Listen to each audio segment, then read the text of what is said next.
네, 10월 세 달이 되면서 10월은 뭐 거의 이 주식에 가장 관심이 많은 달이라고 해도 과언이 아닐 정도로 테슬라에 대한 관심이 높아지고 있습니다. 그래서 저희 머니올라에서 또 테슬라 하면은 유튜브에서 떠오르는 한 분을 또 전격 섭외를 했습니다. 많은 분들이 아마 썸네일 보고 이거 클릭해서 보시려는 분들 많으실 것 같은데요.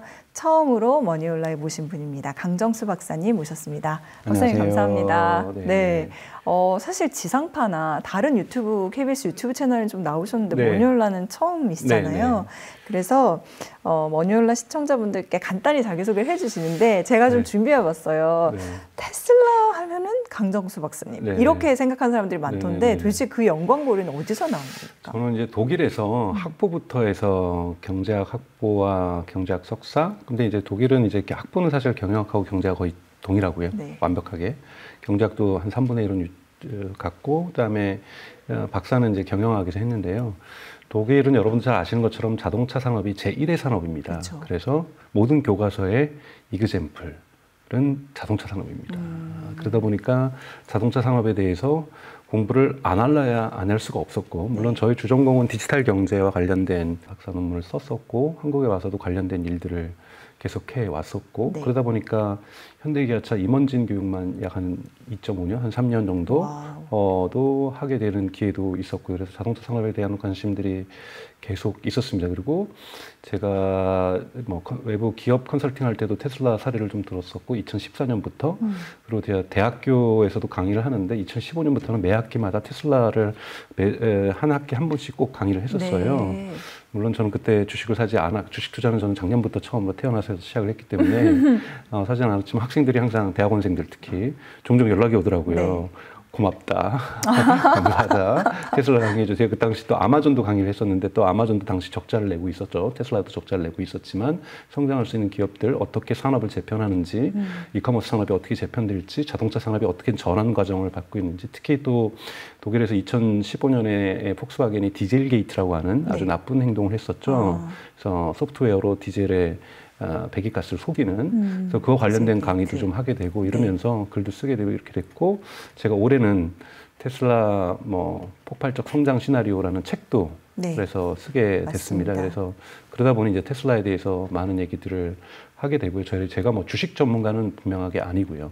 하지만 저는 테슬라 펀다멘탈 기초에 대해서 계속 하게 되고 제가 그 이후로 지금까지 매 분기마다 재무제표는 2019년부터 봐왔던 것 같아요. 2019년부터 지금까지 분기별 재무제표를 보게 되고 그러니까 2023년 3분기부터는 분기가 끝나자마자 저희가 갖고 있는 다양한 미디어를 통해서 글로 분기가 끝나면 그 어닝콜, 그 실적 발표에 대한 정리와 이것이 앞으로 테슬라의 펀다멘탈에 어떤 영향을 가지고 있는지 주가에는 어떠한 저는 단기 주가는 모르기 때문에 12개월 이후의 주가가 어떻게 분석할지를 매 분기마다 써왔고 그거를 책에도 담았고 이번에 2분기 실적 발표했을 때는 그걸 책에 담았고 이제 그 3분기 발표가 이제 10월 중순에 있을 때 그때도 아마 책에 업데이트하던 제가 글로 코어라는 미디어를 하고 있는데 거기다 아마 발표하게 되지 않을까 싶습니다. 엄청 바쁜 시간들을 보내고 계실 거라 생각이 들고 근데 이 테슬라는 테슬람이라는 말이 있을 정도로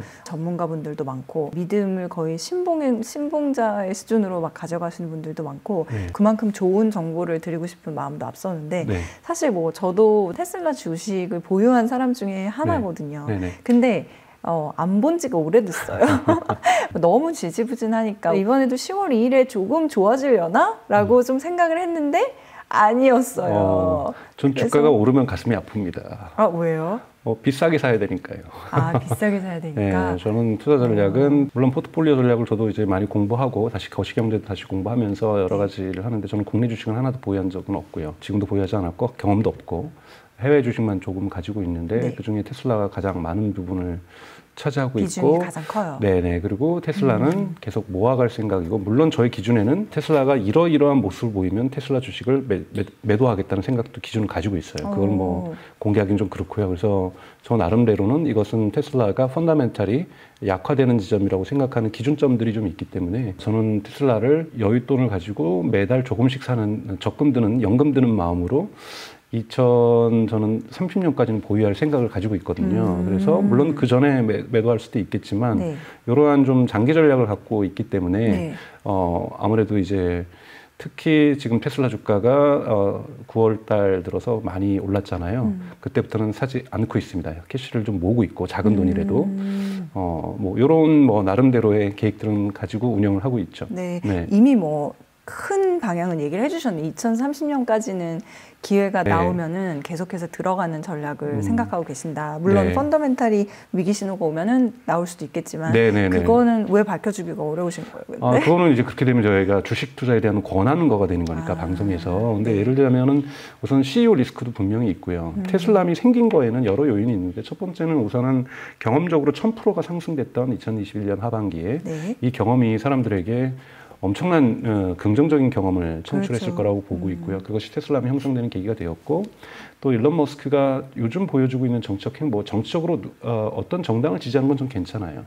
뭐 누구든지 할 수 있으니까요. 그렇죠. 근데 그거를 기업의 CEO가 밝힌다라는 것은 대단히 큰 리스크라고 저는 생각을 하고 있거든요. 왜 지지하는지는 이유도 알겠어요. 네. 나름대로 그것도 경제적인 계산 속에서 AI에 대한 규제 완화 이런 부분들이 들어가 있기 때문에 하는 건데 하지만 좀 리스크도 있고요. 우선은 테슬라가 지금까지 자동차 역사에서 보여줬던 즉 내연기관에서 전기차로의 전환을 가장 규모 있게 의미 있게 성공시켰던 첫 번째 기업이라는 데서 거기에 대한 신뢰들이 분명히 존재할 그쵸. 거고 또 일론 머스크의 이 리더십, 스티브 잡스 이후에 네. 이런 거대한 프로젝트를 진행한다는 것, 그것은 테슬라에만 제한되는 것이 아니라 여러분도 좋아하시는 스페이스 X라든지 이런 부분에서의 또한 이런 전환의 어떤 역사는 분명히 역사가 기록할 훌륭한 성과라고 저는 생각이 들고 있고요. 획기적인 변화죠, 인류사에. 네. 그리고 올해 2024년에 테슬라가 반복적으로 2분기 어닝콜과 그리고 6월 달에 있었던 주주총회에서 일론 머스크가 얘기했던 것처럼 우리는 이제는 뉴 챕터를 쓰는 것이 아니라 우리 테슬라라는 책이 있다라면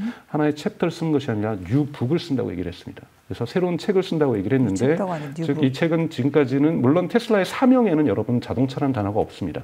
지속 가능한 세계로 전환을 가속화한다. 이것이 테슬라의 사명이죠. 그렇기 때문에 ESS 산업도 들어가 있는 것이고 여기에 AI도 또는 로봇 산업도 네. 들어가 있는 것이죠. 그래서 이제는 자동차 기업이 아니라 소프트웨어 기업, AI 기업으로 전환을 하겠다라고 밝히고 있습니다만 아직까지 펀더멘탈상, 즉 재무제표상 AI 매출은 기록되어 있지 않습니다.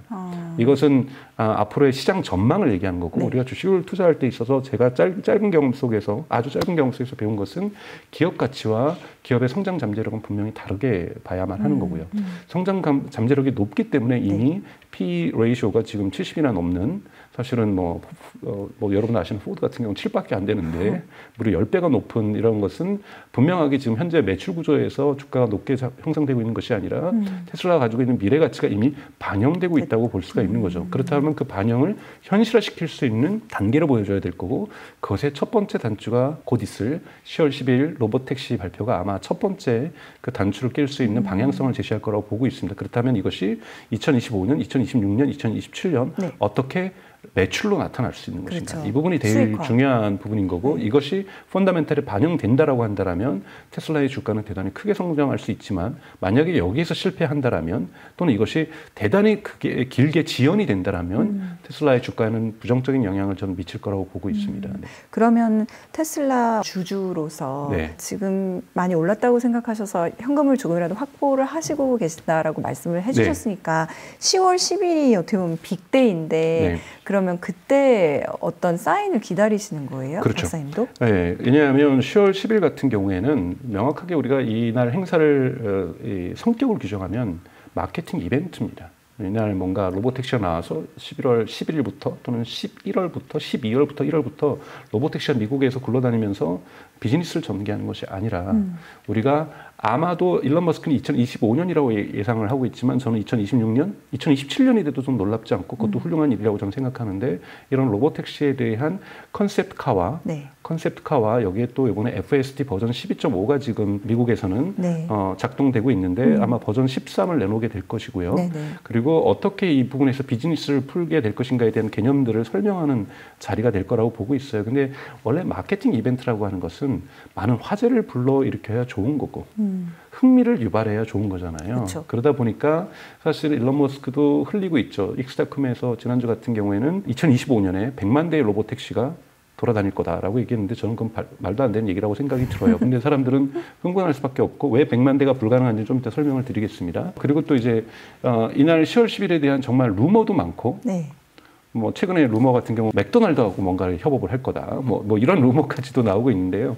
여러 가지의 10월 10일을 예측하는 사실은 유튜브의 콘텐츠가 여러분 한국에도 많이 있습니다. 한국에도 많이 있고요. 뷰스도 많이 나오고요. 미국에도 어마어마하고 독일에도 저는 독일 유튜브도 보니까 독일도 어마어마합니다. 크게 볼 때 좀 과도하다고 볼 수 있는 하지만 꿈을 크게 꾸고 있는 분들이 하고 있는 분은 문샷을 그날 쏠 거다. 문샷. 네.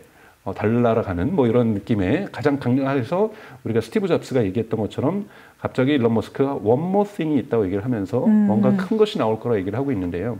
우선 10월 10일 날 기대되는 것은 기본적으로 장소부터 우리가 얘기할 필요가 있어요. 네. 장소를 네. 왜 LA의 워너브라더스 스튜디오로 잡았는가? 그러게요. 우선은 로보택시는 이제 FSD 앞에 붙는 용어가 있습니다. 영어로 슈퍼바이즈드라는 용어가 붙죠. 맞아요. 그건 뭐냐면 인간 감독하에 할 것.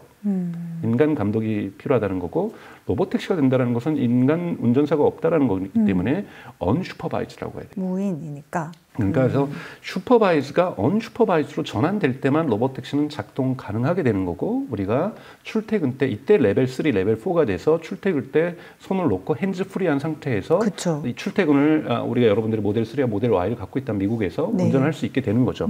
근데 일론 머스크가 뭐라고 했냐면 제일 흥미로운 것은 2분기 실적 발표가 있었던 7월 말에 뭐라 그랬냐면 자기는 2025년에 언슈퍼바이즈가 되지 못한다라면 매우 놀랄 것이다라고 얘기했는데 이게 뭔 뜻이냐면 우리는 준비가 다 되어 있다. 언슈퍼바이즈드. 거의 확실하다. 한데 이거는 테슬라가 결정하는 게 아니라 정부가 결정하는 겁니다. 그러니까 감독화와 비감독의 경계선의 책임이라기보다는 권한은 정부가 가지고 있는 거죠. 그러니까 사실 간접적으로 정부에다 압박을 준 거고 하나의 알리바이를 만들어 놓은 거예요. 2025년에 로보택시가 안 된다면 테슬라 때문이 아니라 우리 탓이 아니라 정부 탓이다. 왜? 정부가 허가를 안 해주니까 우리는 못하는 거다. 그쵸. 그러다 보니 이 스튜디오에서 언슈퍼바이즈드를 할 수 있는 것은 인위적으로 일반 도로가 아니라 정부의 허가가 필요 없는 스튜디오에선 가능한 거죠. 그래서 스튜디오에서 하는 겁니다. 스튜디오 외에서 만약에 언슈퍼바이즈드를 갖다가 시연을 하게 된다면 정부의 허가 없이 하게 되는 불법적인 행동이 되는 거죠. 그렇네요. 그렇기 때문에 스튜디오에서 여기에는 스튜디오에서 우리가 뭐 촬영을 하든 뭐 비행기를 나가게 하든 이거는 정부의 감독하에서 아니라 특수하게 허가된 지역이기 때문에 이 지역에서 이건 언슈퍼바이즈를 보여줄 거라는 뜻이죠.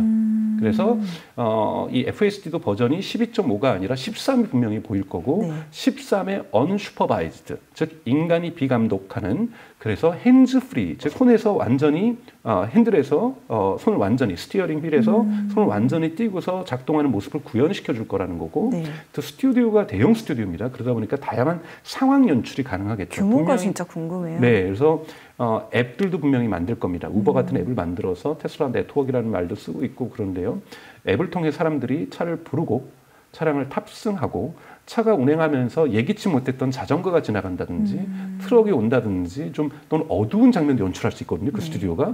그럼 어두운 도로에서 이런 다양한 이런 상황에서 언슈퍼바이즈드 FSD 13이 얼마나 잘 작동하는지를 보여주는 것이 될 거고요. 이게 첫 번째 모습이겠죠. 이 FSD를 보여줄 거고요. 로보택시의 기본 기술인. 두 번째는 로보택시의 모델이죠. 차량이죠. 차량.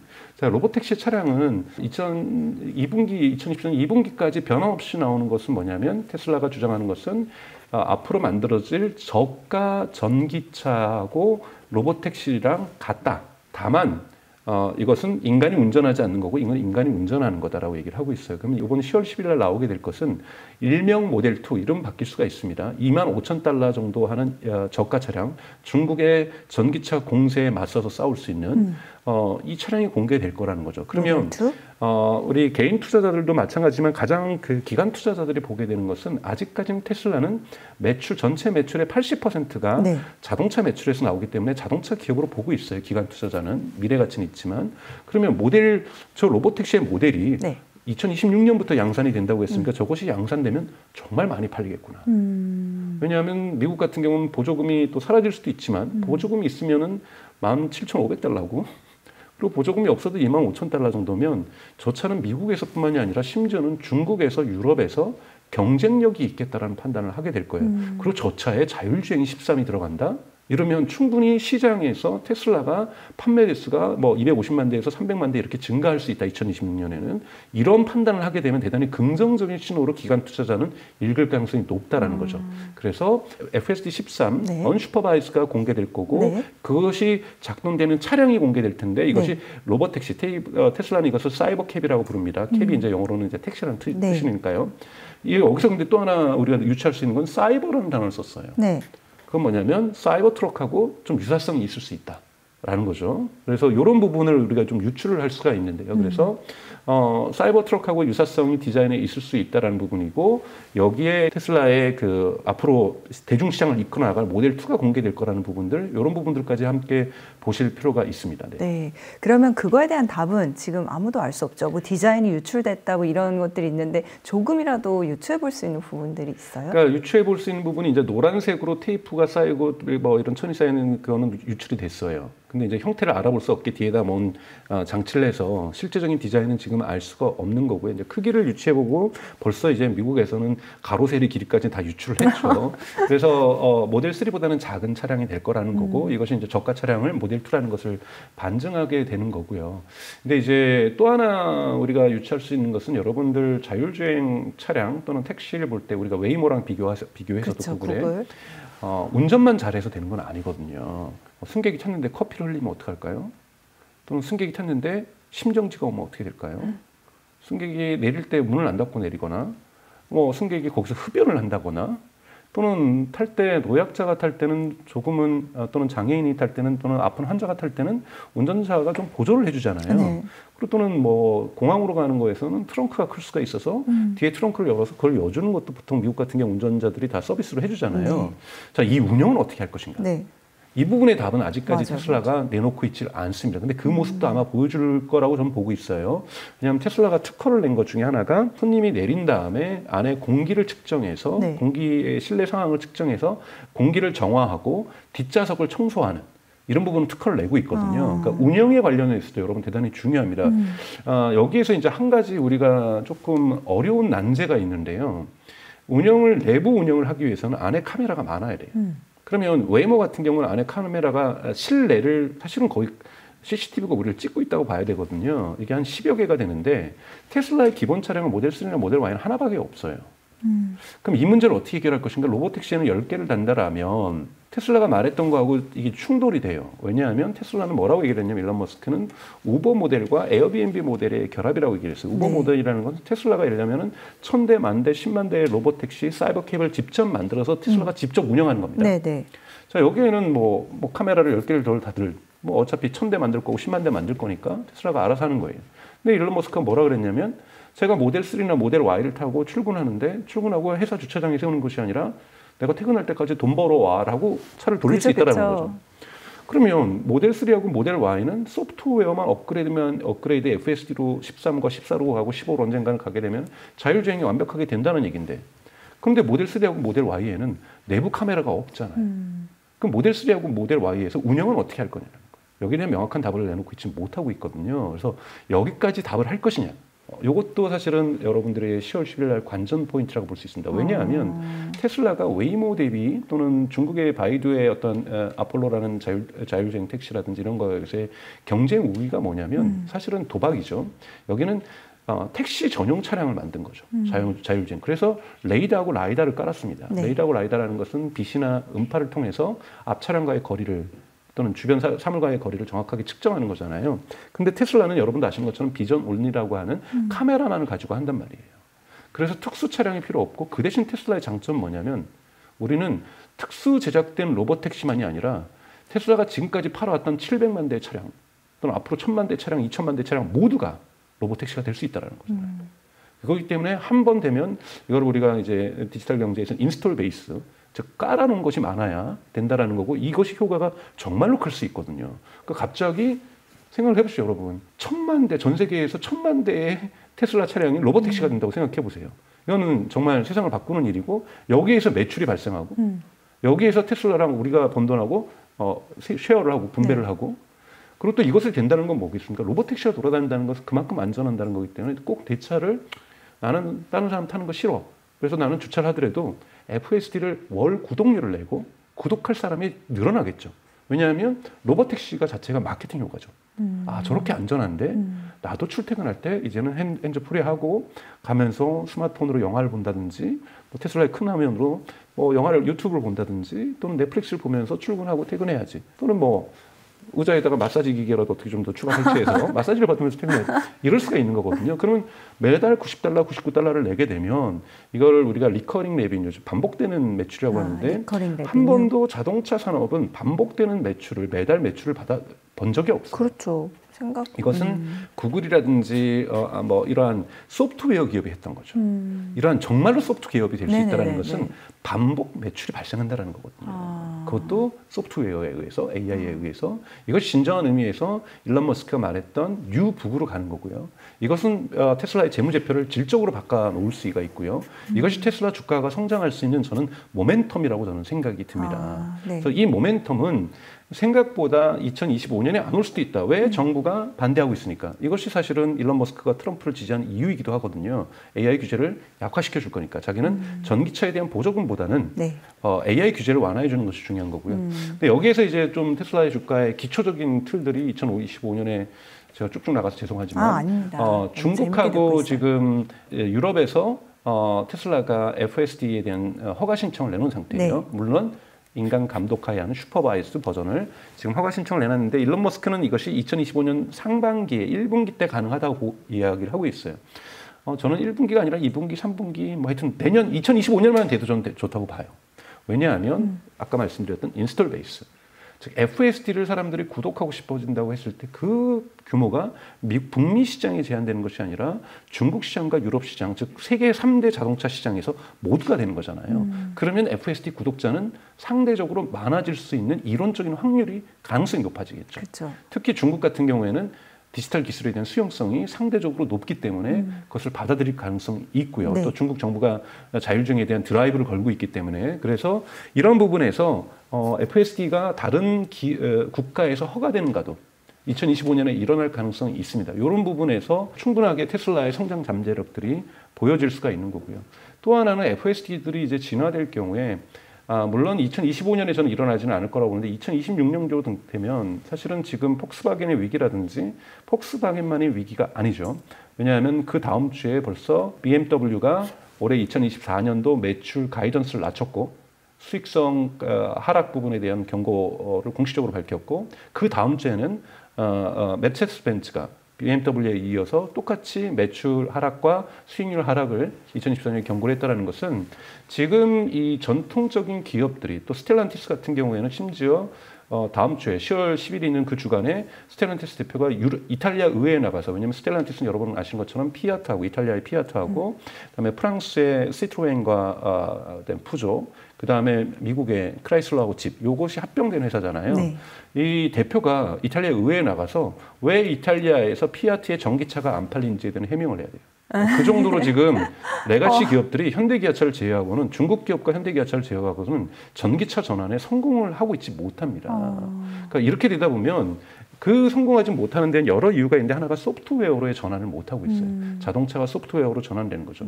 여러분 뭐 10월 4일 날 아침에 여러분 뉴스가 보셨던 건 사이버 트럭이 리콜을 당했다. 이런 뉴스 보도가 나왔습니다. 근데 이 리콜을 어떻게 합니까? 다 오버 더 에어. 그러니까 즉 소프트웨어를 업데이트하면 그냥 리콜이 해결되는 거지 정비소 가서 고칠 이유가 전혀 없거든요. 진짜 리콜하는 거 아니죠? 그렇죠. 그러니까 테슬라에서 리콜 뉴스는 그렇게 중요한 뉴스가 아닙니다. 그럼 리콜이라고 부르지 말지. 근데 이제 어떤 제품에 하자가 있어서 이걸 수리를 해야만 반드시 안전도에서 이건 법으로 규정된 거기 때문에 그 리콜 이 부분을 해결하지 않으면 도로교통안전국에서 경고를 받습니다. 그래서 반드시 해야 되는 거거든요. 법적으로 강제적으로. 근데 이것은 그냥 저녁에 집에 가서 와이파이랑 연결되면 차 소프트웨어 업데이트하면 고쳐지는 거예요. 여러분들이 애플 또는 갤럭시 업데이트 하면은 뭐 버그 해결하고 그러잖아요. 맞아요. 그런 식으로 될 수 있다라는 기업들, 여러분 현대기아차에서 그런 경험이 있으신가요? 폭스바겐에서 경험이 있으신가요? 벤츠에서 BMW에 전혀 없어요. 정말 소프트웨어로 전환을 하고 있는 거고 그 속도가 가속화되고 있다는 거죠.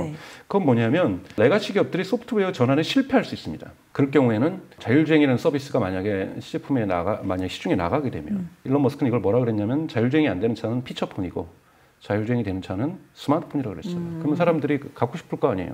그럼 포드도 예를 들자면 GM도 뭐 GM은 자체적으로 크루저라는 걸 하고 있지만 포드가 예를 들자면 또는 미국, 영국의, 일본의 혼다가 그럼 우리는 테슬라의 FSD를 쓸게. 그렇죠.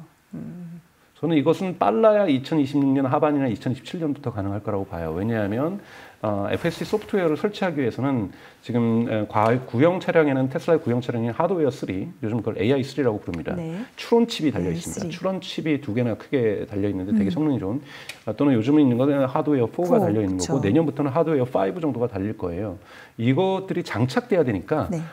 다들 리콜해서 정부에서 하드웨어 3, 4 깔아야 되고, 테슬라가 8개의 카메라가 작동되거든요. 그럼 카메라 다 설치를 해야 될 거 아니에요. 8개. 그렇기 때문에 라이센싱 자체를 테슬라 거를 쓰는 가능성은 존재하지만 그것이 빠르게 진행이 되기는 어렵다라고 볼 수가 있습니다. 그래서 쓰고 싶어도 그걸 위한 최소한의 전제 조건이라고 볼 수 있는 하드웨어를 갖춰야 되기 때문에, 만약 이것까지 간다라면 테슬라의 이 FSD 기술은 대단히 큰 부가가치를 만들어낼 수 있겠죠. 테슬라 차량에서도 가능하지만 그다음에 다른 차량에서도 가능한 거죠. 그리고 테슬라 차량에 가능하기 위해서도 테슬라가 차를 많이 팔아야 됩니다. 아무리 자동차 기업에서 전환하고 있다 그래도 인스톨 베이스 말씀드렸던 이것이 중요하기 때문에 계속해서 저가 차량을 만들어내면서 또는 매력적인 포트폴리오를 구성하면서 차량을 많이 파는 건 대단히 중요하다고 볼 수가 있습니다.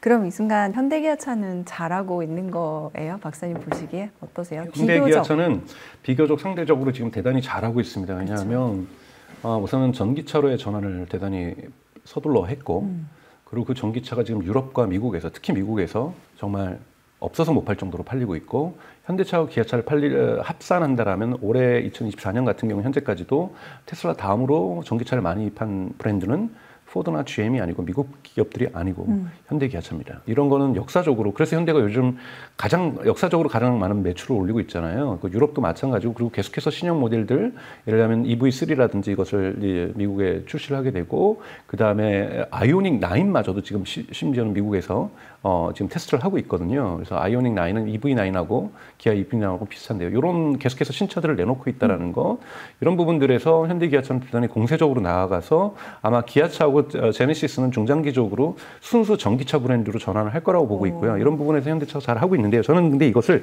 1기 전기차라고 생각이 들어요. 1기 전기차요? 네. 2기 전기차로 전환하는 것이 되게 중요한데, 네. 2기 전기차가 뭐냐면 꼭 자율주행은 아니더라도 소프트웨어 중심의 차량이라고 볼 수 있습니다. 근데 지금 폭스바겐이 왜 실패했느냐, 여러 이유가 있지만 그 중에 하나가 소프트웨어로의 자동차로 전환하는 데 실패를 했거든요. 폭스바겐은 카리오라고 해서 6,500명의 개발자를 둔 자회사를 두고 있었어요. 2018년부터 그것을 선언했었고, 이 회사가 만들어진 게 2020년입니다. 근데 6,500명이면 여러분 정말 작지 않은 규모의, 현대에도 현대오토라는 기업이 있습니다. 이게 전통적인 개발자들이 모여 있는 곳이죠. 여기 6,500명이 있는데 실패해서 어떻게 했습니까? 리비안하고 같이 하겠다. 이렇게 입장을 선회했거든요. 네, 네. 그러니까 이 레가시 기업에서 내연기관을 소프트웨어 한다는 건 여러분 사실상 이론적으로도 거의 불가능에 가깝습니다.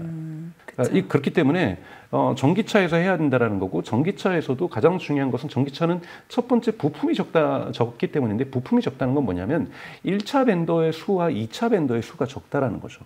1차 벤더의 수와 2차 벤더의 수가 왜 중요하냐면, 예를 들면 우리가 소프트웨어를 이번에, 예를 들면 여러분도 아이폰이나 갤럭시 쓰실 때 안드로이드라든지 iOS를 업데이트를 하잖아요.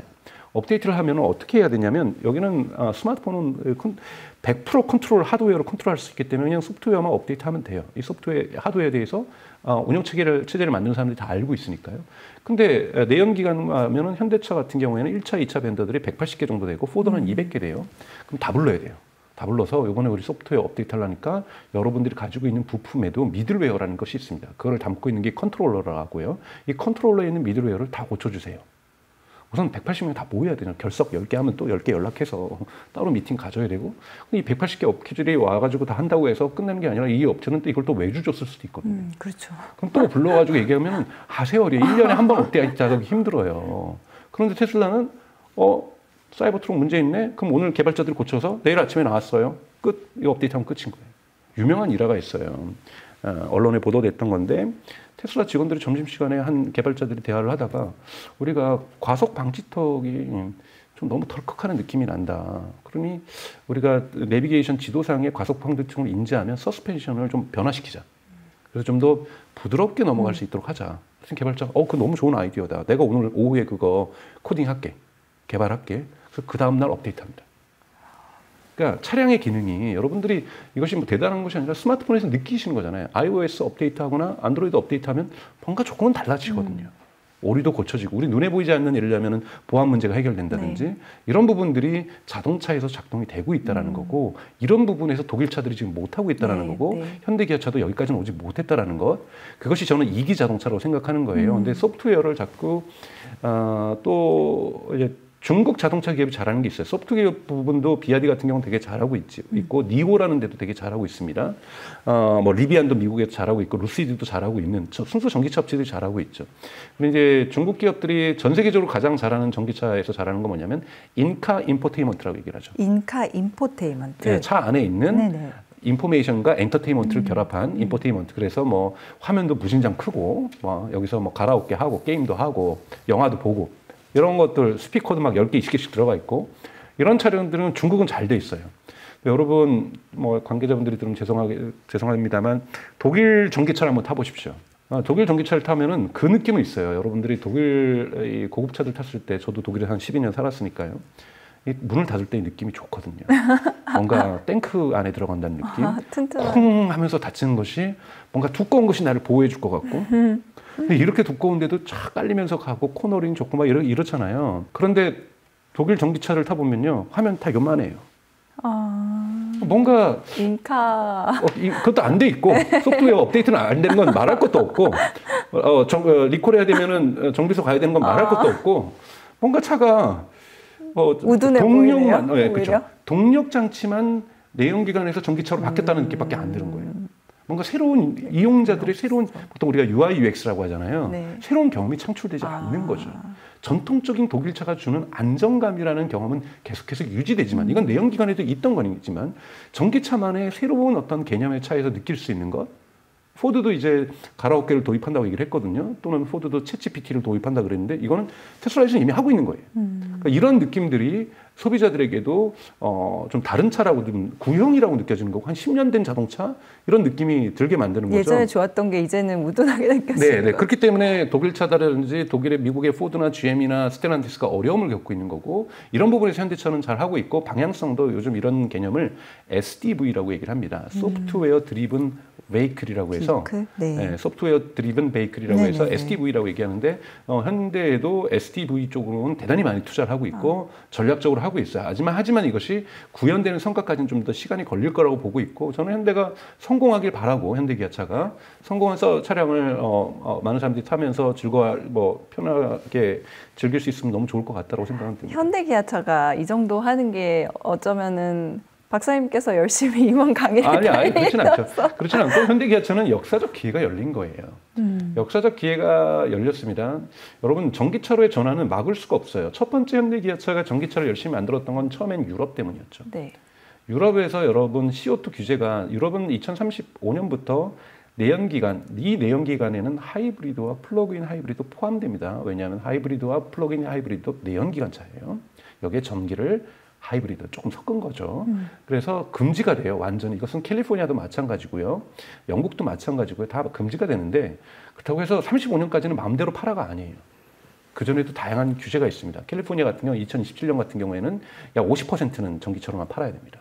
못 팔 경우에는 나머지 차량 그 비율을 못 맞추면은 나머지 판매된 내연차에 대한 벌금이 붙어요. 그 벌금을 차가 내면서 팔아야 되기 때문에 거의 불가능에 가깝고요. 네. 유럽 같은 경우는 CO2 규제가 있습니다. 킬로미터당 CO2가 163g 이상이 나오면 안 돼요. 근데 여러분 기아의 모닝이 169예요. 그러니까 근데 이것이 그렇다고 못 파는 것이 아니라 전체 판 거의 평균 수를 구해서 그렇게 되면 되니까 전기차를 많이 팔면 전기차는 0이니까요. 네네. 그러니까 이거를 줄일 수가 있는 거죠. 그러니까 평균을. 전기차를 안 팔면 현대차가 유럽에서 전기차를 못 팔면 소나타를 팔 수가 없는 거예요. 제네시스를 팔 수가 없는 겁니다. 그러다 보니까 계속해서 원래 있었던 차들 가지고서 전기차를 변형해서 만들었고 이제는 아이오닉이 나가는 거고 기아차 EV가 나가는 거죠. 물론 둘 다 다른 회사이기 때문에 법적으로는 둘 다 독립적으로 전기차를 계속해서 공급을 해줘야 되는 거고 이것이 유럽에서 나오면서 이제 전기차를 계속 만들어야 되겠다는 기류가 형성이 된 거고 저는 현대차에게 역사적 기회는 권력 승계 과정 즉 흔히 말하는 정 부회장이 회장으로 되어가는 과정 속에서 여러분 이런 레가시 기업이 전기차로 전환하기 위해서는 내부에 대단히 큰 권력 투쟁이 있습니다. 폭스바겐 같은 경우 이 권력 투쟁을 쉽게 했었던 이유는 2015년에 있었던 디젤 게이트 사건 때문에 당시에 내연기관 지도 임원진들이 다 구속되거든요. 자연히. 그래서 새로운 신흥 임원들이 나오는데 그 당시에 독일의 총리였던 앙겔라 메르켈이 전기차에 대한 방향성을 얘기를 했었어요. 왜냐하면 폭스바겐은 아우디도 가지고 있고 포르쉐도 가지고 있고 많은 브랜드를 가지고 있는데 주정부가 국가가 많이 지분을 가지고 있습니다. 그래서 전기차의 어떠한 임원들로 교체가 되면서 폭스바겐이 앞서가려고 했고 소프트웨어 기업도 2020년부터 출범을 했으니까 18년, 19년부터 준비를 했을 거 아니에요. 그런데도 잘 못하고 있는 거예요. 그런데 현대차도 이러한 부회장과 회장의 어떠한 권력 승계 과정에서 당연하게 임원의 세력 교체가 존재하는 거고 신흥 세력들 중에서는 전기차 세력이 나름대로 의미 있게 차지하고 있었던 거죠. 이 부분이 현대차에겐 역사적으로 좋은 기회였고 또는 두 번째 역사적으로는 더 큰 기회죠. 네. 바로 미국과 중국의 갈등입니다. 아, 그렇죠. 네. 여러분 중국의 차량을 저평가하시면 안 되는 것이 반중 정서가 있건 없건 여러분 존중합니다만 개인적인 판단들은 얼마나 강력했으면 경쟁력이 있었으면 미국과 유럽에서 관세를 높이겠어요. 그렇게 미국은, 봐야 되는 거죠. 그렇죠. 미국은 관세를 100% 올리고 중국 같은 경우, 유럽 같은 경우에는 차등에서 원래 10% 있습니다만 차등에서 해서 최종 한 40%까지 올리려고 했던 것은 그만큼 가격 경쟁력이 있다는 거예요. 물론 그 배경에는 중국 전기차를 키우는 데 있어서 중국은 정부가 생산 보조금을 줬기 때문에 여기는 보조금 받고 만든 차니까 우리는 판매할 때 보조금을 주는데 미국이나 한국이나 유럽은 이거는 시장의 불공정 경쟁을 낳는 부분도 분명히 존재하고 있지만 그만큼 매력이 있으니까 구매자들이 소비자들이 사는 거잖아요. 작년부터. 그래서 경쟁력이 있다라는 건데 이제 중국은 미국을 못 들어갑니다. 왜냐하면 유럽은 우회할 수 있어요. 관세를 붙여도 지금 터키에다 지금 공장 짓기 시작하겠다고 BID가 선언했고 헝가리나 체코에다가 공장 져서 들어가면 유럽연합은 아니지만 유럽연합 경제공동체이기 때문에 터키에다 져도 들어갈 수 있어요. 왜냐하면 유럽은 공략이 가능한데 미국은 또 여러분 뉴스 보셔서 아시겠지만 백악관에서 상무부에서 발표하기를 2027년부터 아예 커넥티드 카, 그러니까 소프트웨어가 있는 데에 있는 이 소프트웨어는 못 쓴다. 중국산. 그다음에 나중에는 30년부터는 중국 하드웨어 못 쓴다. 그냥 불법화 시킨 거잖아요. 그러다 보니까 현대 기아차는 여기에 어마어마한 기회를 받게 되는 거죠. 네. 대표적인 사례로는 웨이모가 있습니다. 구글의 웨이모가 지금 대단히 잘 나가고 있어요. 7월부터는 매주 그러니까 10만 건의 결제가 이루어지고 있어요. 그러니까 대단히 잘 되고 있는데 웨이모가 원래 3세대 웨이모는 중국의 진리하고 같이 차량을 개발하기로 했었어요. 못 하잖아요. 미국 정부가 반대하고 있으니까. 네네. 그래서 여러분들 뉴스 보셔서 알겠지만 확정된 건 아니지만 현대 기아차가 구글과 대화를 하고 있다고 얘기를 하고 있어요. 웨이모 때문에. 이런 기회도 약간 꽁대 쓴다. 그렇죠. 그러니까 이런 기회가 열리는 것은 이때 미국에서 전기차 부분의 공세를 대단히 강화해야 된다는 겁니다. 그리고 2기 전기차라고 할 수 있는 소프트웨어 중심의 전기차까지 현대기아차가 만들어놔서 이 시장에서 성장세를 확실하게 해야죠. 승기를 잡아야 된다. 여기에서 돈을 벌어서 내연기관을 보조해줘야 됩니다. 거꾸로. 왜냐하면 우리가 확실히 해야 된다는 거죠? 중국이 아니라. 중국이 그렇죠. 이렇게 조금 전기차에서 때. 돈을 많이 벌어야 돼요. 네. 왜냐하면 자동차 산업의 특성에 중요한 것은 공장 가동률이 대단히 중요합니다. 그러니까 공장 가동률이라고 했을 때 이제 지금 보통 최고로 많이 나가는 공장 가동률이 80%가 조금 넘는 데가 대표적으로 토요타예요.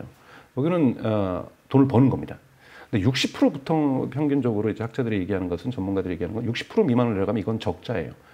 그러니까 즉 만들어도 손해인 거죠. 네네. 왜 그러냐면 자동차는 여러분들 아시는 것처럼 대단히 큰 고정 비용이 발생합니다. 그렇죠. 고정 비용이 발생한다는 것은 이 손익분기점까지는 대단히 만들어도 계속 손해 오다가 이 손익분기점을 높으면 이윤율이 높아집니다. 수익률이. 왜냐하면 고정 비용이 들어갔기 때문에 흔히 말하는 한계 생산 비용이 줄어들게 되는 거거든요.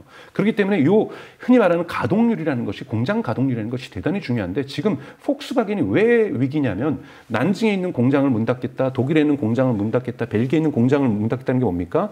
전체 가동률을 이 공장을 낮추면 가동률을 올릴 수가 있습니다. 그만큼 가동률이 지금 내려가고 있다는 거죠. 즉 독일 기업들은 가동률이 내려가는 위기를 겪고 있다는 거죠. 네. 내연기관차에. 그러니까 그리고 전기차도 만들어놨는데 많이 안 팔리니까 전기차의 가동률도 낮습니다.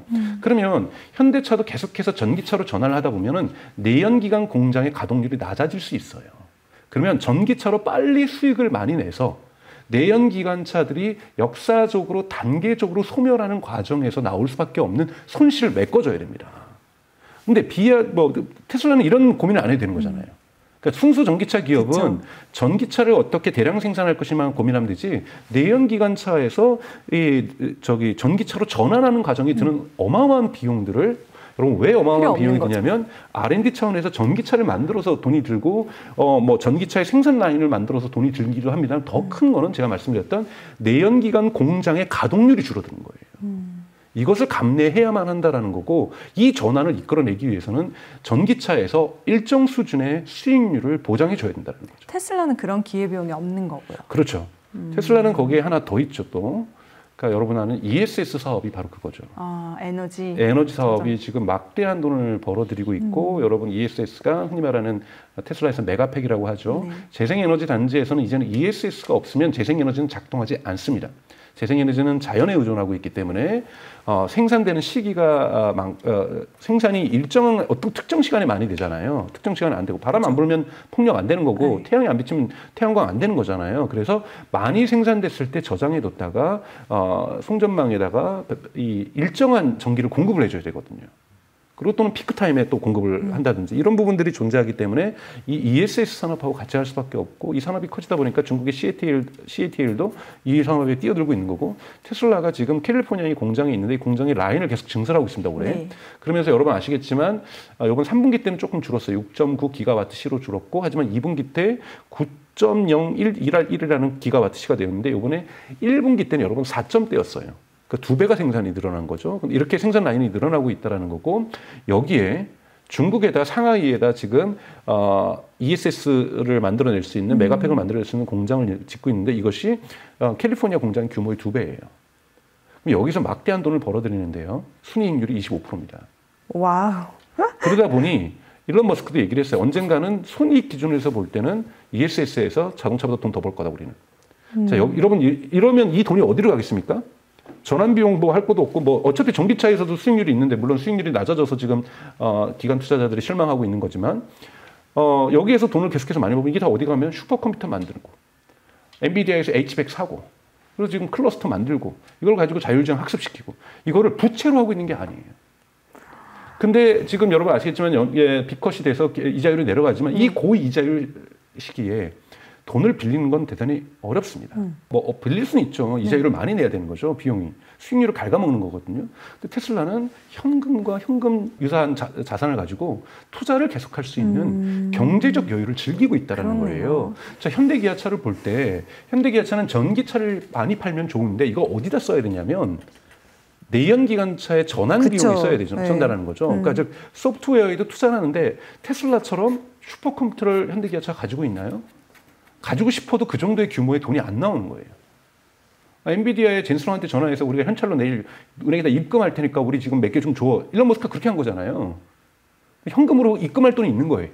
이 부분이 전환 과정에서, 즉 내연기관에서 전기차로의 전환 과정에도 많은 비용이 발생하지만 전기차의 2단계로 가는 데도 많은 비용이 들지만, AI 기업으로 전환하는 때 여기에 옵티머스 로봇까지 만드는 데까지 또 들어가는 막대한 R&D 비용을 테슬라는 감내할 수 있다는 겁니다. 네. 지금 박사님의 이게 눈빛과 목소리 들으면 막 흥분하는 게 느껴져가지고 저도 덩달아서 이제 뭔가 막 이렇게 기대를 더 가지게 되는 그런 상황인데, 안 그래도 저도 이제 그런 질문을 준비했었거든요. 이거 뭐 스타링크도 그렇고 옵티머스도 그렇고 슈퍼차저도 그렇고 테슬라 사업의 확장성이 좀 대단해 보이는데, 이게 보면은 80%가 지금 자동차 매출이라고 알고 있고, 나머지는 뭐 이제 에너지 보험 뭐 이런 데서 나오니까, 그러면 이 외에 사업이 어떻게 진행되고 있고, 또 FSD도 이제 재무제표 상의 수익으로 인정을 받으면 그때는 정말 확실하게 주가 상승 요인이 될 것 같다라는 질문을 준비했는데, 그렇게 여쭤보면 안 될 것 같고요. 질문을 좀 바꿔볼게요. 너무 궁금한 게, 아까 이제 일론 머스크가 뉴 챕터가 아니라 뉴 북을 쓴다, 이제 이런 얘기를 했고, 제가 테슬라에 대해서 되게 들었던 가장 인상적이었던 멘트는 한 5, 6년 그보다 더 전에 누군가가 진짜 테슬라가 대단해. 왜냐면 우리가 차라고 하면은 껍데기, 차를 생각하는데 테슬라는 그 소프트웨어가 먼저고 하드웨어는 그냥 의미 없는, 그냥 씌운 거야. 우리는 이제까지 차는 하드웨어가 먼저고 그 안에 소프트웨어를 채웠는데, 테슬라 얘는 소프트웨어가 먼저고 거기에 껍데기를 씌운 거야, 하드웨어를. 그래서 그 패러다임 전환이 정말 대단하다라고 얘기를 했던 거를 저도 어렵게 이해를 했었거든요, 그때. 그러면 오히려 이런 질문 드려볼게요. 전문가시니까 어떻게 그런 생각을 하는 거예요? 그거는 일론 머스크라는 사람, 물론 일론 머스크의 똑똑함이 저는 존재한다고 저는 생각이 들어요. 그래서 배터리를 갖다가 차량 밑에다 깐다든지 이런 건 지금 다들 모든 차량 기업들이 전기차 기업이 하는데 그거 다 먼저 테슬라가 먼저 한 거거든요. 이런 것도 중요하지만 일론 머스크가 뭐 꿈이 뭐 화성으로 이주한다 뭐 저는 말도 안 된다고 생각하지만 뭐 개인적으로는 근데 이제 그런 큰 거대한 목표를 가지고 있으면서 나아가는 건데 사실은 이런 건 스티브 잡스도 그런 얘기를 했어요. 애플은 어떻게 혁신하는가? 예를 들자면 우리는 정말 아이패드를 이만한 컴퓨터를 만들고 싶으면 처음에는 이거보다 3배 정도 큰 걸 만드는데 $10,000에 만들고 그 다음에 중간 크기로 만들어서 뭐 $5,000에 만들고 결국에는 $300, $400에 뭐 초기에는 그렇게 비싸지 않았으니까 이렇게 아이패드를 만들어냈다 이렇게 얘기를 하면서 우리는 이 길로 가야 된다고 한다면 중간 과정을 있을지언정 포기하지 않고 그 목표를 향해서 가고 이것은 가능하다는 물리학적으로 가능하다는 믿음을 가지고 당연히 그거는 믿음만이 아니라 물리학적으로 가능하다라는 그래서 사실은 일론 머스크가 얘기하는 게 유명한 게 이제 물리학이라는 물리학적으로 명백하게 가능한 것은 지금 기술이 안 돼도 기술을 계속해서 발전시키면 불가능하지 않다. 지금 안 돼도요. 지금 안 돼도. 그러니까 물리학적으로 가능한 것. 여기서 이제 중요한 것은 엔지니어 컬처라고 저는 생각이 들어요. 사실은 보잉이 요즘 저렇게 그쵸, 어려움을 겪고 있는 것. 이거는 이제 흔히 말하는 GE 방식, 재규일치 방식의 경영이 이제 끝났다라고 이제 많은 얘기를 하고 있습니다. 특히 전환기에는 이렇게 회계나 흔히 말하는 재무 쪽에서 엑셀 보면서 돈 맞추면서 올해는 효율성을 3%만 올리고 거기에 대한 예산을 요만큼만 써 이렇게 하는 걸로는 혁신은 일어나지 않는다라는 거예요. 대표적인 예가 예를 들면 사이버 트럭부터 이제 48V 아키텍처를 쓰잖아요. 48V 아키텍처 쓰는 거 사람들이 테슬라가 처음 한 거 아니에요. 하이브리드 하는 거 다양한 곳에서 48V 아키텍처를 부분적으로 썼어요. 근데 12V를 전면적으로 쓰다가 48V로 온 거는 1960년대 12V로 자동차가 갔다가 48V 모델 3과 모델 4도 48V 아닙니다. 12V입니다. 처음으로 사이버 트럭에서 실현을 했어요. 그런데 예를 들자면 48V로 가면 부품이 다 바뀌어야 됩니다. 네. 부품도 엄청난 혁신이에요. 왜요? 암페어가 줄어들기 때문에 저항이 열이 많이 안 발생하기 때문에 발열판도 적어야 되고 구리 연결하는 전선줄도 얇아져도 돼요. 자, 요렇게 48V도 누군지 갈 수 있는데 굳이 왜? 그럼 부품 업체 다 바꿔야 되고 1차 밴더들, 2차 밴더들 그 금형 뜨는 것부터 다 설계 다시 해야 되잖아요.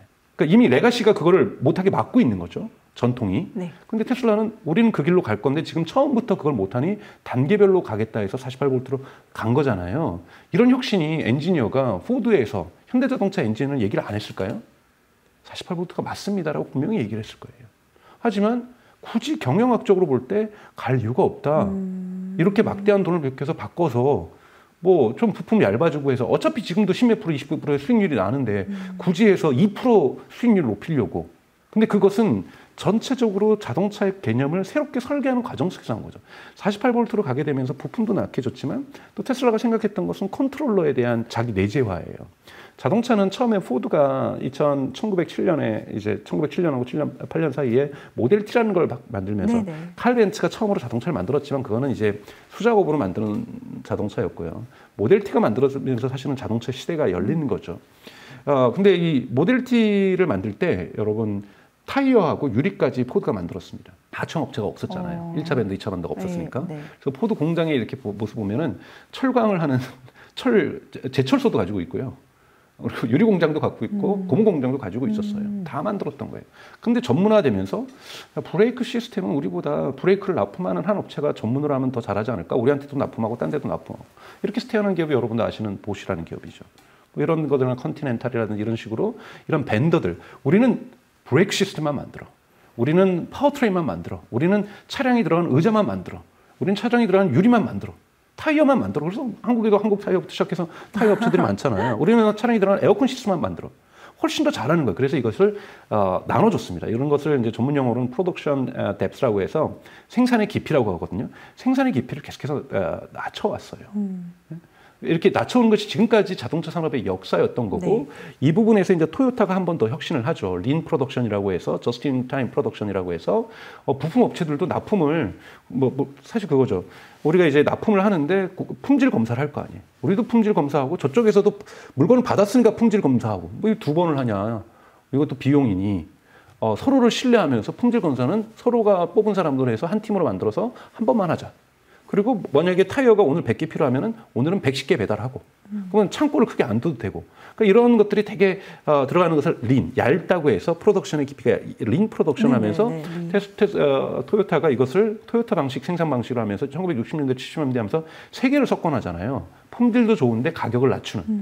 근데 여기에서도 계속해서 아웃소싱의 역사가 있습니다. 그런데 지금 테슬라는 이 버티컬 인테그레이션, 즉 수직 통합을 한다는 건 뭐냐면 다시 포드처럼 되는 거예요. 자기가 다.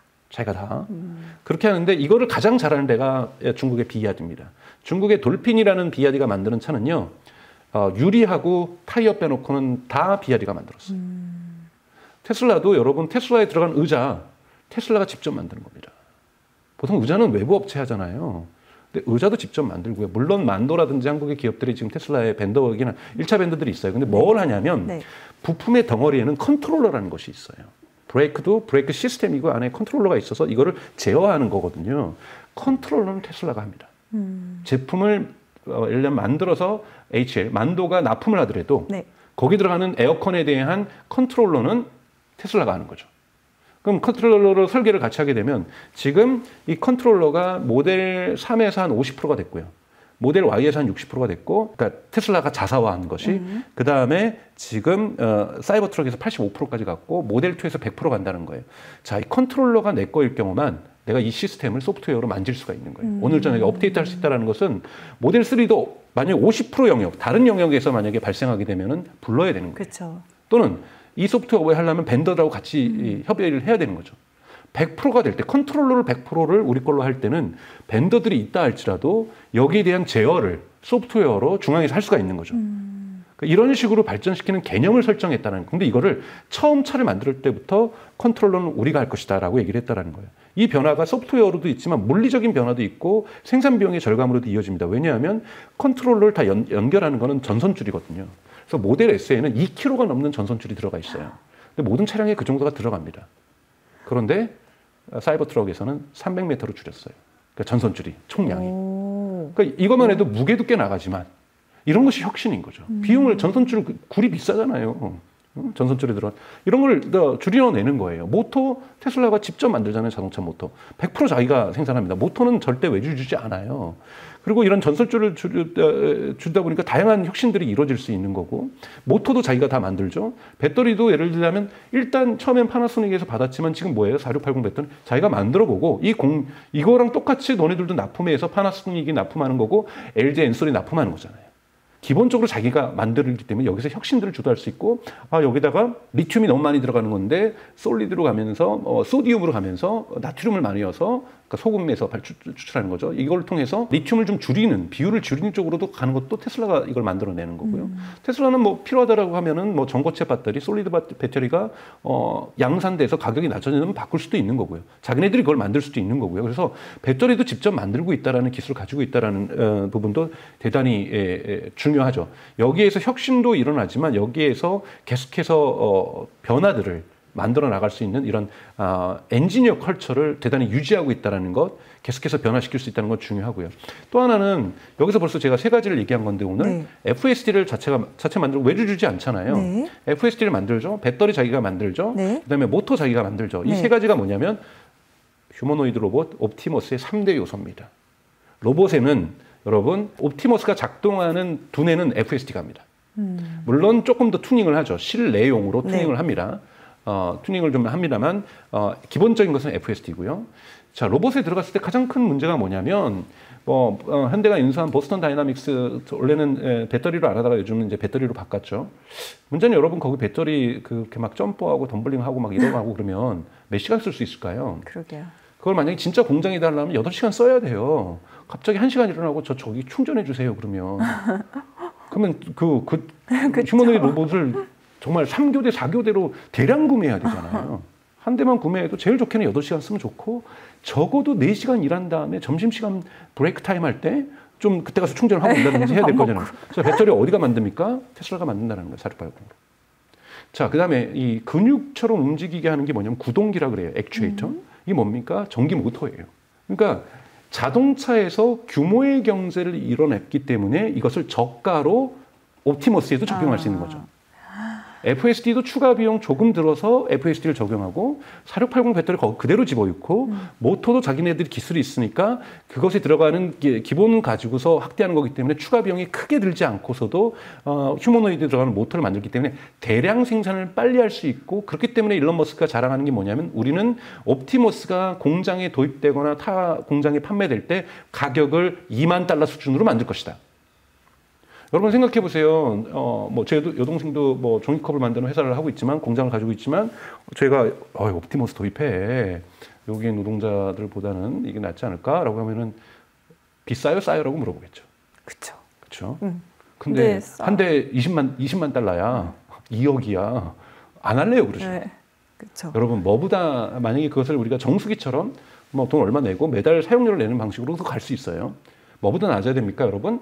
최저임금보다 낮아야 돼요. 여러분 항상 기술만 보시면 안 돼요. 기술 와우가 중요한 게 아니에요. 뭐 달나라 간다, 뭐 이런 거는 뭐 기술 좋아야 되겠죠. 이건 R&D죠. 나사가 하는 것은, 미국의 나사 R&D인 거잖아요. 여러분 시장을 만드는 것은 반드시 기술이 경제성을 가져야 됩니다. 그러려면 휴머노이드 로봇의 시대가 오려고 한다면 최저임금보다 낮은 비용이 발생해야 된다는 겁니다. 그렇죠. 맞아요.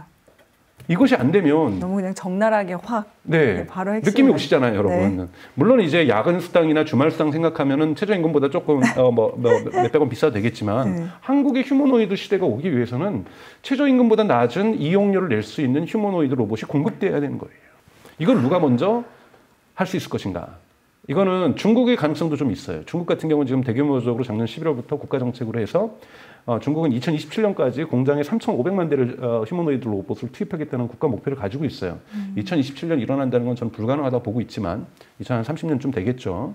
근데 3,500만 대는 이건 규모의 경제를 만들어내는 거거든요. 그 정도의 로봇 정도를 투입하겠다는 정부가 왜 계산을 깔았겠습니까? 그 정도 돼야 단가가 낮아지는 거거든요. 규모의 경제에서는. 그래야 중국에서도 중국의 최저임금보다 싸게 들어가야 될 거 아니에요. 한국보다 싼데. 중국도 많이 임금이 오르긴 했지만. 그러면 중국에도 중국의 최저임금보다 싸게 들어가려고 하면은 3,500만 대의 로봇은 투자를 해야 된다라고 중국 정부가 계산을 한 거죠. 테슬라는요, 네. 뭐 하는 회사예요? 리스크는 그래도 여러분 리스크 많습니다. 다 이런 게 돼도 이건 지금 잠재력을 제가 말씀드리는 것이지 재무제표에 찍히고 있는 건 아니라는 말씀 제가 반복해서 드리는 이유는 그럼에도 불구하고 재무제표에 반드시 찍혀야 됩니다. 재무제표 해야 우리가 주식 투자할 때 여러분들 많이 보시는 기준점 중에 하나, 물론 이것이 절대적인 기준점이라고 저는 생각하지 않습니다. 저희 짧은 지식으로는 PE 레이쇼가 있잖아요. 매출 대비 주가의 비율을 따지는 거죠. 근데 매출이 나와야 되잖아요.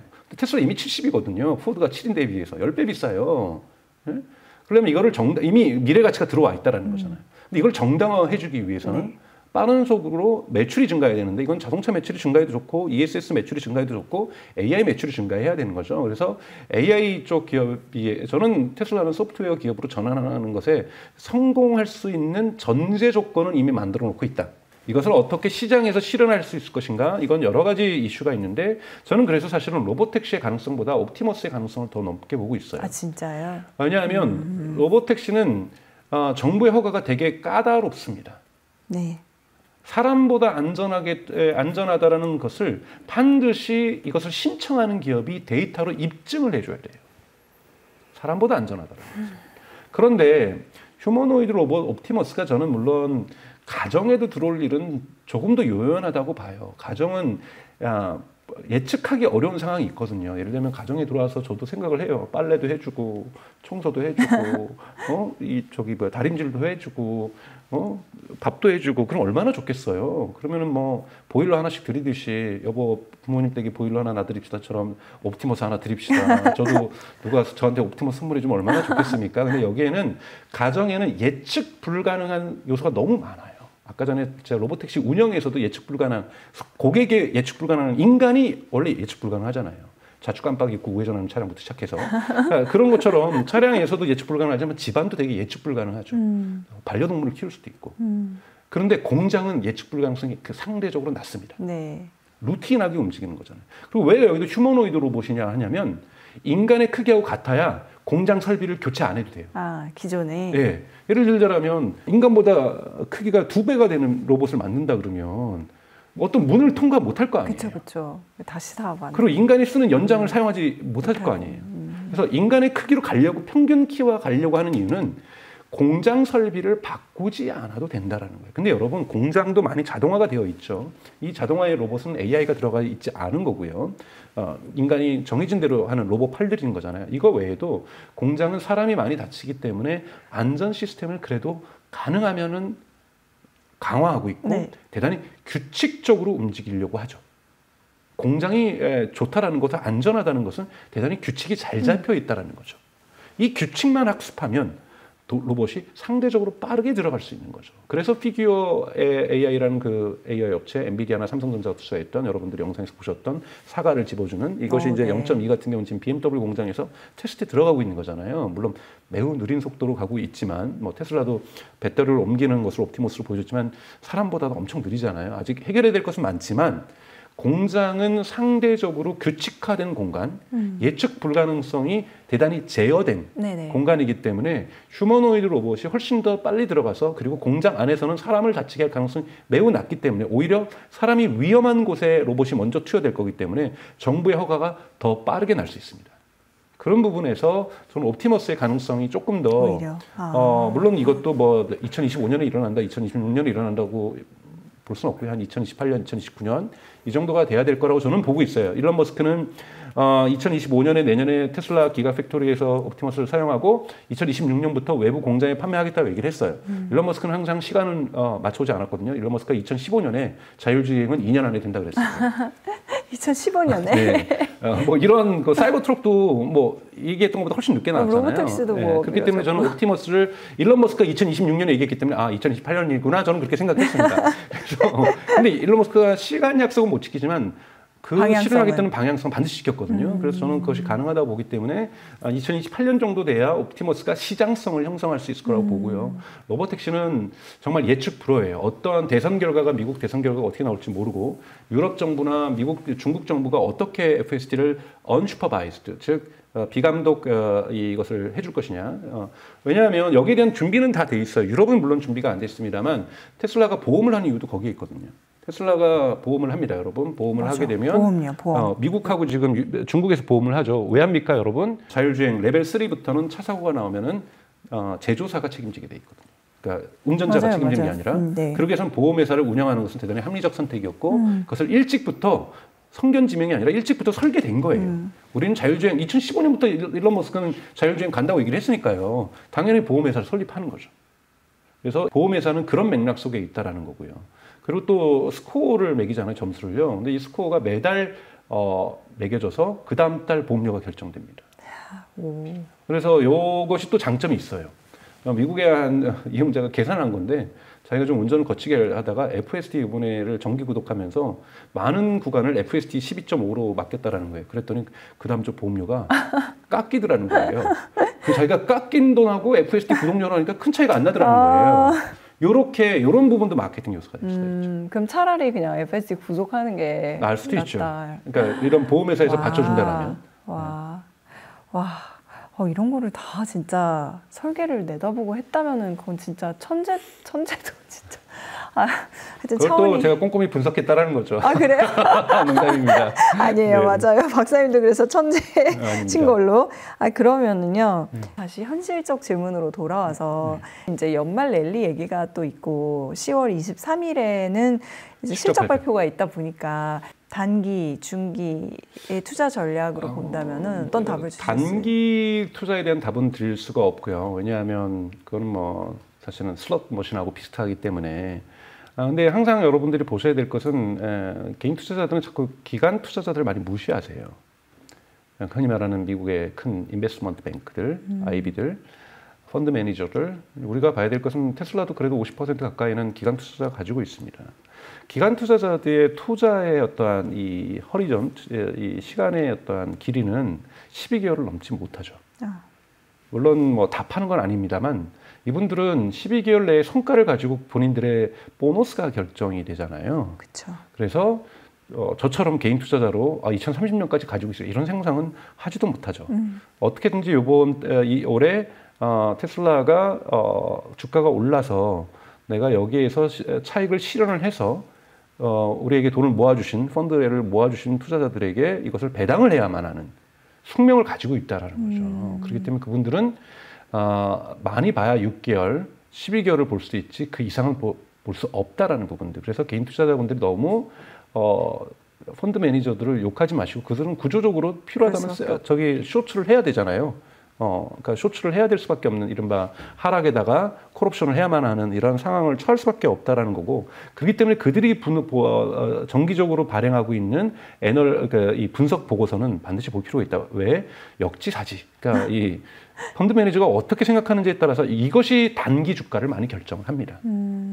이런 부분에서만 조언을 좀 드릴 수 있을 것 같고요. 저는 중장기적으로 앞으로 12개월 내에 당연하게 가격이 지금보다 한 50% 하락할 수 있고 80% 증가할 수 있는 각각의 조건들이 있다고 생각이 들어요. 와. 제가 말씀드리면 조건을 좀 말씀을 드리면 우선은 테슬라가 하락할 수 있는 조건부터 말씀을 드리겠습니다. 강정수가 얘기하면 다들 상승한다는 조건만으로 이렇게 다들 이렇게 얘기해 주시고 썸네일도 잡아주셔가지고 제가 하락할 수 있는 조건을 말씀을 드리면 우선 오스본 효과라는 걸 여러분들 주의 깊게 보셔야 됩니다. 오스본 효과요? 오스본 효과라는 것은 신차가 나오게 되고 발표가 나면 사람들이 지금 현재 안 사고 신차가 나올 때까지 기다리는 대기 기간이에요. 그렇잖아요. 여러분 지금 벌써 모델 Y 주니퍼라고 해서 페이스리프트가 나온다는 건 다 들으셨잖아요. 테슬라가 숨기고자 했지만 못 숨겨서 이제는 결국은 인정을 했죠. 그러면 올해 11월, 12월에 모델 Y를 사시려고 하셨던 분이 살까요? 기다렸다가 내년에 주니퍼를 사시겠죠. 그렇죠. 그래서 테슬라는 어떻게 하겠습니까? 할인을 해서라도 밀어내겠죠.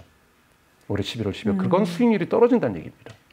그리고 새로운 페이스리프트가 테스트됐다고 해서 생산 라인을 교체하는 데는 테슬라라고 할지라도 2, 3주는 걸려요. 근데 무슨 문제가 생겨가지고 항상 어떻게 하냐면 라인 1에서 테스트를 해보고 수율이 좋으면 이걸 복사해서 라인 2, 라인 3, 라인 4로 가는 거거든요.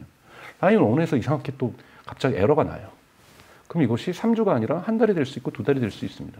그러면은 엄청난 생산의 차질과 판매의 차질이 발생할 수 있겠죠.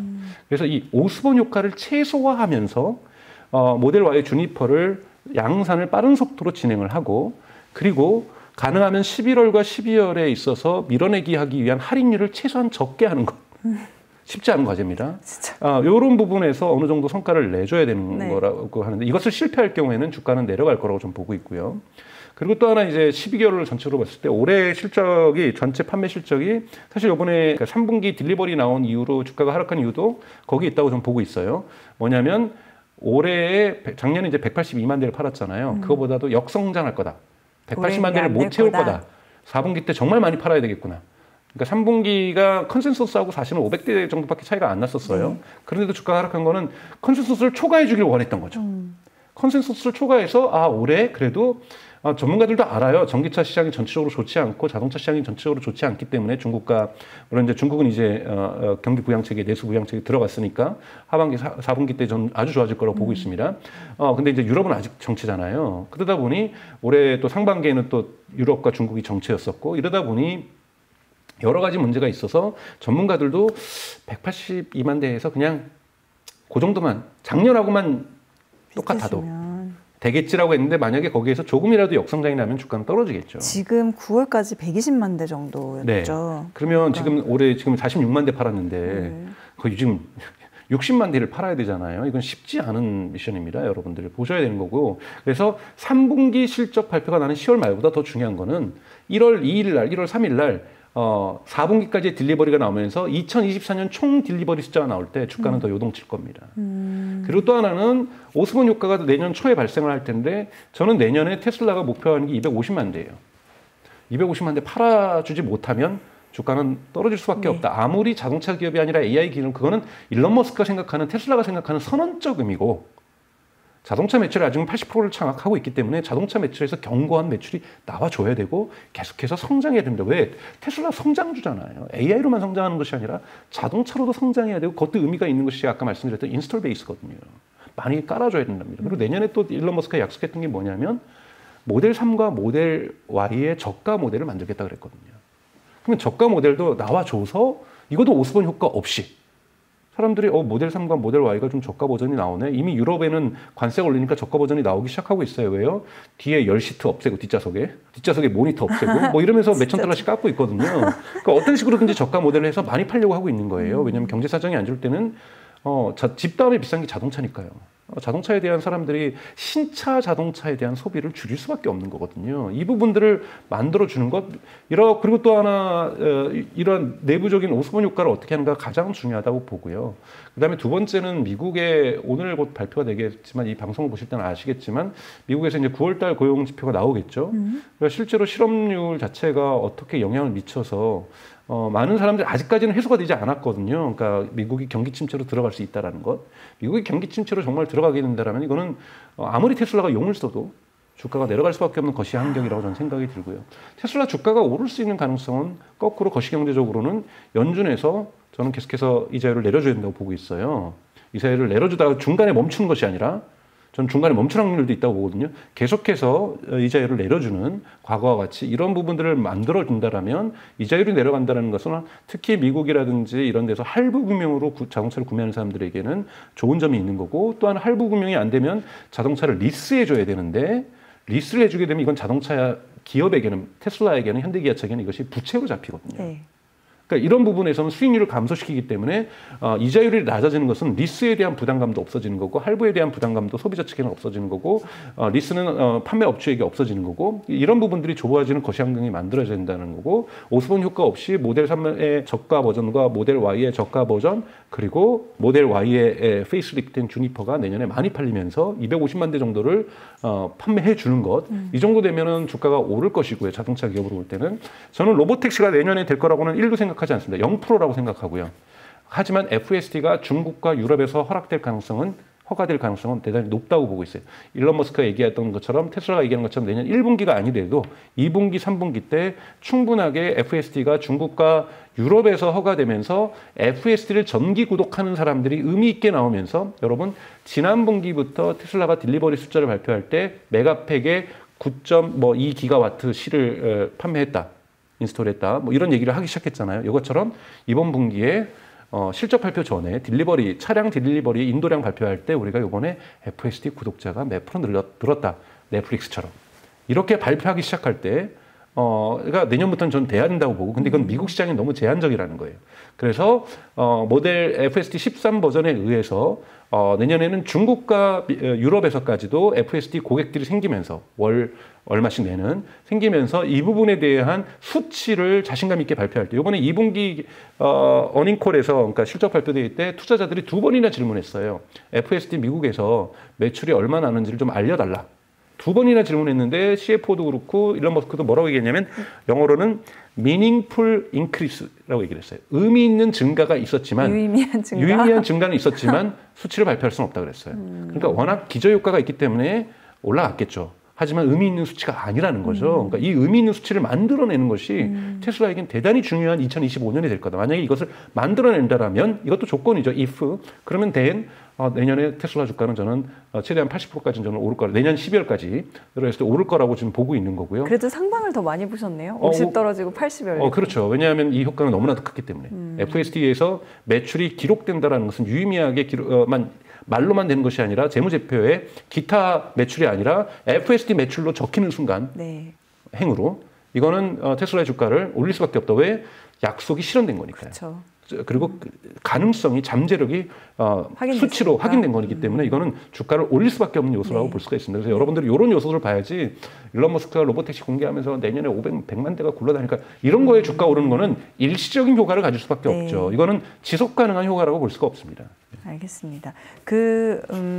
이런 질문은 어떨까요? 지금 어쨌든 뭐 내년 초에 미국 경기 침체를 예상하는 또 중론들이 더 있다 보니까, 그러면 아까 경기 침체가 온다 그러면 아무리 테슬라가 용을 써도 영향을 받을 수밖에 없다. 그렇죠. 이런 말씀하셨잖아요. 네. 그 경기 침체가 와서 테슬라의 펀더멘털과 조금 무관하게 테슬라 주가가 빠지면, 그거는 저희는 기회로 인식해야 되는 건가요? 그러면? 그거는 이제 해석이 나름이죠. 그러니까 시장이 그리드가 있을 때 오렌 버핏이 얘기했던 것처럼 사지 않고 세상에 앵사이어티가 있을 때, 공포가 있을 때 나는 주식을 산다고 얘기했던 것처럼 그거는 이제 캐시가 얼마나 많냐, 그리고 여러분들이 그것을 대출받지 않고 2, 3년 동안은 아무도 쓰지 않는 돈이다라고 생각하실 경우에는 전략이 다른 거고요. 그래서 저는 내가 가지고 있는, 저는 짧은 지식이지만 네. 가지고 있는 현금 크든 작든 그것이 단돈 100만 원이라고 하더라도 네. 이 돈의 성격에 따라서 이것을 지금 사야 되느냐, 위기를 기회로 삼을 것이냐 아니냐는 결정할 수 있기 때문에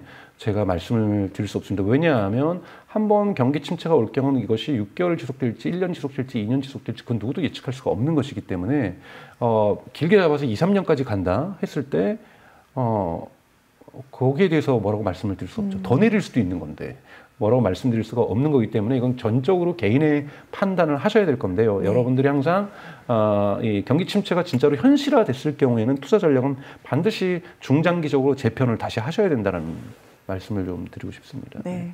오늘 진짜 처음 나오셔서 아마 머니온라인 나오셔서 가장 얘기해 주시고 싶은 게 단위 시간 내에 많으셨던 거의 테슬라의 발전 속도만큼 빠르게 많은 걸 나눠주셨거든요. 네. 저희가 그러면은 다음에 박사님을 모셔야 될 때는 아까 말씀 얼핏 해주셨는데 1월 정도? 내년 네. 1월 정도에 저 인공지능 쪽으로도 잘 하니까. 네, 알겠습니다.